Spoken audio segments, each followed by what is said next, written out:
Hello my friends, I'm Panos, and in this video we'll talk about the blues scales and their unique characteristics.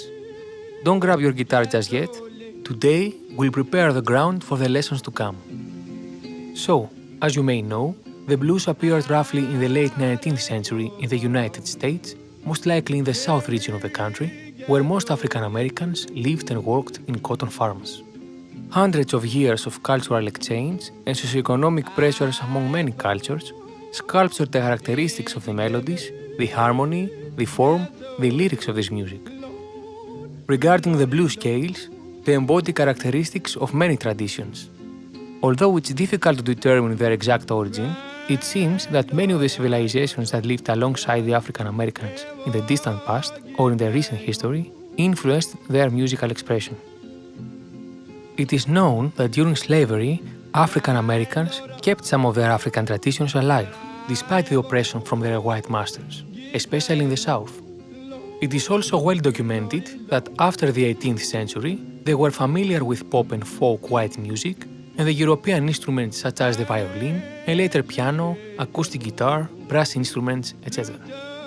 The musical scales the first bluesmen used seem to be an amalgam of the scales of the white folk music of their time and the memory of the African scales that survived and evolved through the spirituals and work songs during the period of slavery. That means that we can see in the blues scales traces of African and European traditions, which makes them a unique and true American creation. We'll talk more about the origin of the blues in the history videos. Now, I'd like to introduce some ideas that deviate from the established knowledge you may have encountered in music books. I believe these theories describe the blues practice more accurately and are more consistent with the origin of the blues. I don't claim that this is the only way to interpret this music, only that's what I found in my research in the last years. This point of view helped me to be a better musician, so I'll share it with you, presenting everything as thoroughly as I can. So, the first thing is that blues scales, unlike Western minor and major scales, are not formed using standard classical intervals. Many notes of the blues scales are not only found somewhere in between the standard notes, but they also live in their own pitch area, in contrast to the classical notes which have exact and fixed values. This area of note concept is already noted by blues scholars such as Gerhard Kubik, who speaks about flexible pitch areas, and Jeff Titon, who describes them as pitch complexes. The microtonal fluctuations of the notes, such as when you slightly bend a note on the guitar, are neither of ornamental nature nor a mere effect, but rather an essential component of the blues scale. Some blues musicians have referred to this practice as pitch shading or wearing the notes. These blue notes create the texture, the sound of the blues scale. But bluesmen do not necessarily pitch shade every note. In conjunction with these important notes, they also use passing notes that many times belong to the Western equal temperament system, especially in fixed note instruments such as the guitar. As musicologist Peter van der Merwe puts it, the blues mode is actually a modal frame, a framework of melodically sensitive notes interspersed with less important notes. By mixing these two ideas, we can build musical phrases that consist of important blue notes that do not have an exact pitch value and may be expressed by one pitch or a spectrum of pitches in the pitch complex using slide, bending, vibrato, etc., and passing notes that, depending on the instrument and the musical style, may belong to the Western tonal system. And that's exactly how I came to observe bluesmen play. But how do they choose each time to hit the right pitch in the pitch area? Generally, exactly how flat or sharp a bluesman plays a note depends on where in the melody line that note falls on, and the emotional weight of the feelings that the line is meant to convey.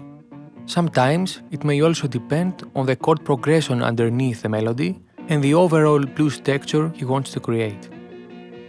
So, although it's fair to say that blues expression is a very personal thing, we can still notice some common practices that we can learn from. Over the years, some blues phrases and pitch shading techniques that have been perpetuated by influential musicians have become clichés.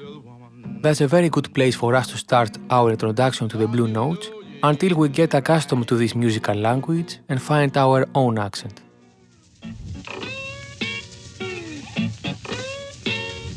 Blue notes were not originally an intercultural concept. It seems the term was introduced by jazz musicians and writers around 1915 in order to explain this music in Western terms. One typical example of a blue note is the ambiguous third degree of the blues scale. White musicians think about it as blue since it doesn't belong in the Western tonal system they are accustomed to.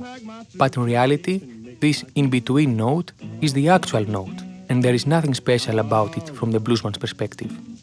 Native speakers of the blues language conceptualized the area between the minor and major third as one and the same tone. As we are going to see, the center of this pitch area is the neutral third, the pitch between the minor and major third, and depending on the character of the song, they use the upper or lower area of this complex accordingly. As in Western music, there is variation margin for a note to be perceived by listeners as tuned in the 12-touch system. Similarly, blue notes have their own variation margin, sometimes much larger than we are used to. Another thing that classically trained musicians imposed on the blues is the functional role of the seventh chords in a blues song. In my opinion, traditional blues are better described as a tonal music with non-functional harmony, which means that the seventh degree of the scale and chords is divorced from its function as a dominant in a necessary need of resolution.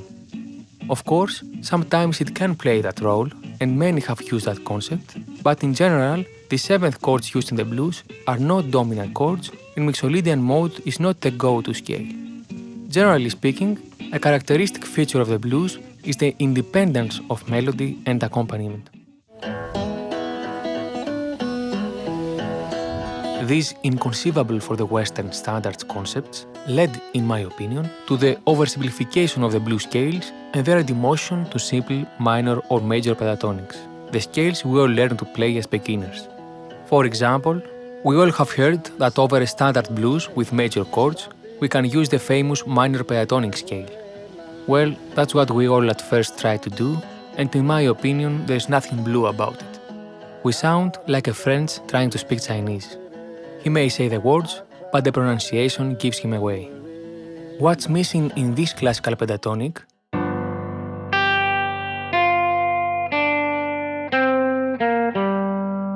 is the microtones of the real blues scale, which in this case, it's not a minor one.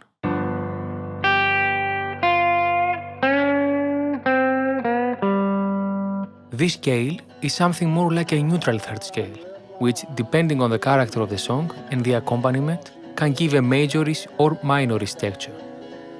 For example, many blues musicians, when playing over major chords, tend to use for the important notes the upper area of the third pitch complex, sometimes very close to the Western major third, giving a distinct majorish flavor to the scale. A minor third is used often as a passing note and is perceived as another available shade of the third degree pitch area.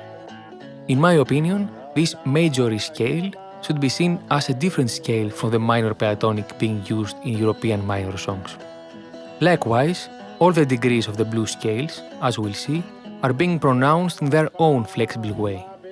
Of course, through the later decades, these scales have evolved and have been mixed with others, so it's quite difficult to decode them by listening to modern music.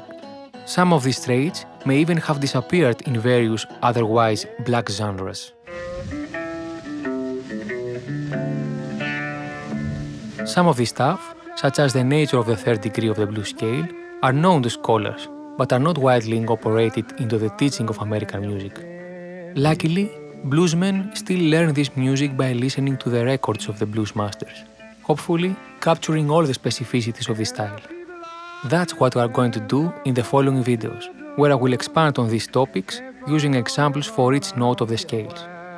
I will later also introduce some other blues scales, such as the majorish 2/6 pentatonic, the minorish pentatonic scale, which is being used in minor blues, and the all-around neutral pentatonic scale, which is used over tonic 7th flat 10 songs and whenever a neutral blues texture is preferred.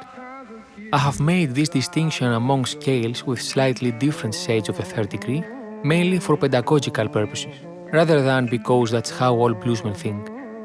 As I've said before, all the shades of the third degree should be thought as one tone in with a large variation margin.